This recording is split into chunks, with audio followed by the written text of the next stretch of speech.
Hey guys, what's going on? It's Gheesling. Hey, recording a car podcast rant update for you. It's an exciting time right now for multiple reasons.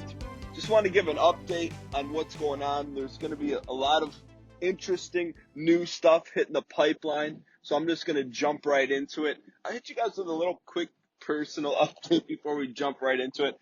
I took a rare day off and went on like a little tiny vacation. I ran to Washington, D.C. for 2 days. Met up with a friend, brought the family. It was a good time. But I kind of realized on vacation, I'm not a huge vacation guy. That's not what I realized. I just truly enjoy and love the day-to-day grind. And I was able to like really unplug, but I was so excited to come back. We came back early on Sunday. We took like the first flight out on Sunday. And I was just excited to get back to work and to get back on creating and just continue to push the envelope. And it's almost like when you take a day or two away from something, it's like you come back more energized. It's not like, it just is. And like I'm good on vacations for a while. I don't know. I think it's just being self-aware. And for me, it's just the process of doing what we do on a daily basis in terms of, I came into the office today to get a bunch of recordings done, did 3 first look at videos, got the last Golden Goblet updated video, just got a lot of stuff done because I feel like I was just juiced up and ready to go. Not that I'm normally like that, but just taking a day away or two. And I feel like we've talked about this before, in particular, maybe going to a convention and things of that nature. It really just gives you a little additional perspective and allows you to reconfigure a little bit. And for me, it not re-energized, but just refocused me to just even be more self-aware and say, hey, Dan, you're very fortunate that your day-to-day is so enjoyable and you enjoy working and stuff like that. So that was a nice thing to come back to. Other thing that's going on is we finally wrapped up Bloodborne on Twitch. And I say finally, it went by really quick. I think we started the first week in December and we finished the first week in February. So all of December, all of January. So it's about a 2-month game. And it was a really great experience. A little bit bittersweet because it was such a fun game. And it was such a, I think, great community experience. I think people really enjoyed it. It did well in terms of response of people liking it. Did well on Channel 2 in terms of the VODs. I think, the team's going in stride in terms of Zane. Zane does the thumbnails and things for Channel 2. I think the thumbnails are really on point. Just really happy with everything. And I took a step back when I went to Washington, D.C. and said, it just doesn't happen like that overnight. It's been a long process, everything from, having Tyler and Zane on the team from when they started to now. They're both have gotten so much better at what they do. And I don't think it's not rocket science. It's just the more you do something and you talk about it and you tweak things, the better you get at it. And I feel like it's like that in Twitch. It's like that in working out. It's like that in thumbnails, whatever you do. And it just kind of made me, for a half second, think back to the Edmund McMillen interview. And it's just like, hey, if you just do one thing every day to get a little bit better, you look back over 2 years and you're like, wow, we've come a long way. And for me, the exciting part is we've come a long way, but the desire to continue to press forward is, I'd say, strong, is, if not exactly the same, I'd say stronger. And it's not, I don't know, I just feel very fortunate and that everything's working and that, the community is amazing. I'm just able to kind of focus on creatively, okay, hey, what can we do next that people are going to enjoy watching? So I shot a couple first look at videos of what I thought would be the next piece of bread game for the show. And just quick, because that's kind of nonsense vernacular, but a piece of bread game is like a break from a Souls game. These Souls games are very intense and they tend to be a little long. So to have like a game or two break in between, I think is a good like buffer, to jump in from like Dark Souls 1 to Dark Souls 2, Dark Souls 3 to Bloodborne. To me, I think it just doesn't work as well as when you take a break and then you get some hype and we build some trailers around the next major game that we select. But I played 3 games, 2 of which were candidates to be next on the show. And it was funny. The first one I played, I'm like, wow, this is a very frustrating game. It could be really fun to watch.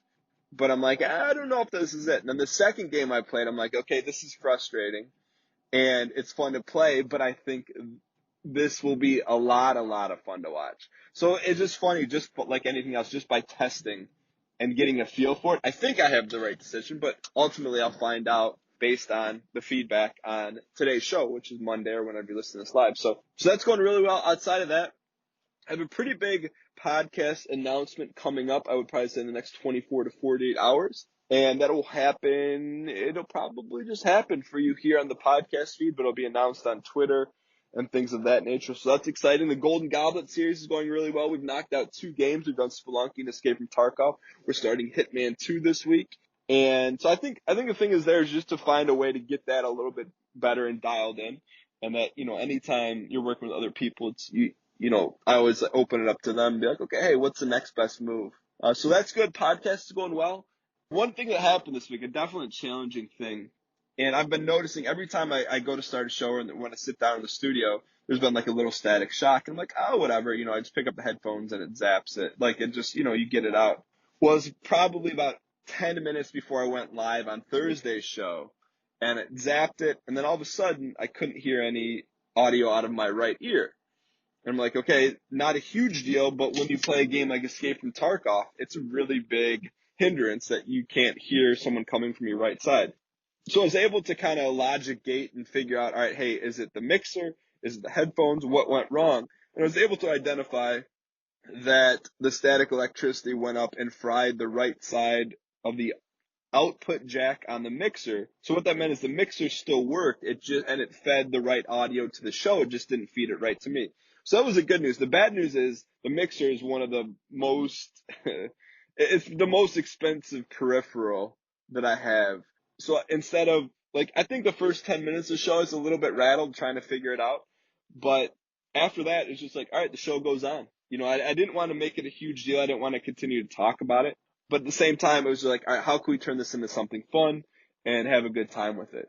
As opposed to focus on, oh my gosh, it's going to ruin the show. I just never thought about it that way. Once I knew what it was and it wasn't going to be fixed in time for the show, I'm like, okay, hey, how can I make this fun or funny or different? And so the only thing I could think to do was the headphones I have, you can adjust so you actually don't have to wear it on your ear. So I just turned off the right headphone ear so it faced out. It looked pretty strange, but it was I did that for a reason, just so people would be like, hey, what the heck's going on? Because I knew our gameplay would suffer in Escape from Tarkov, because Tarkov sound is I believe like 75% of the game. And at least for me, it's been such a huge advantage to be able to learn about that and slow play and take that in. So to have that taken away, it's a huge disadvantage, but I decided that moment we were just going to have fun with the runs and not really focus on playing like super hard, super sweaty or try hard. And the show worked out really good. It was a fun show and everything went smooth. But I think the takeaway for me is just that stuff is always going to happen. Stuff is going to break. And my internal motto is the show goes on, and the less, to be honest, in hindsight, I wish I wouldn't have said anything, because I feel like the less that the audience knows in terms of like problems, the better. Because end of the day, to me, it's just a distraction from entertaining people. And it's kind of like the same thing where if I'm ever sick on a show, my goal is for, it's not 100% fallible, but for the audience to never know. I'm not going to, oh, I'm so sick. I'll try to put on the best show possible and then run with it from there. Because to me, it's like, I always look at the show as a distraction for other people and, something for people to look forward to, not necessarily like look at a small, relatively minuscule problem I'm having and focus on that. That's just, to me, that's never what the show's about. So the more I can just put out a consistent, no issues, no problem show, I think the better it will be. So I think everything has been going really well in that regard.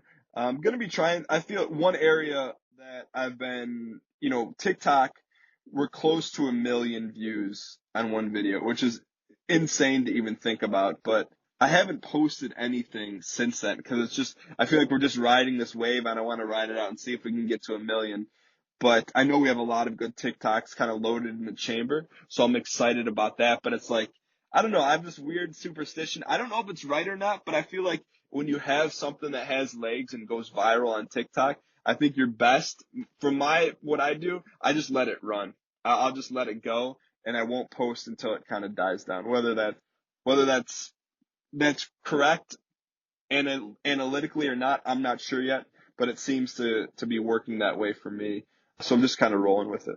And then outside of that, everything's been going really well, and I'm really excited for the next month. I think, like I said earlier, having a major chapter close on the show in terms of the game, it's like now a wide open tapestry, which I think is good. It's a chance to play some more creative stuff while also know that similarity is coming down the road in the future, which I think is really cool. And I feel like above everything else, and I sent a tweet out asking about a bunch, what are some games that can match Dark Souls? And in your head, there's like nothing.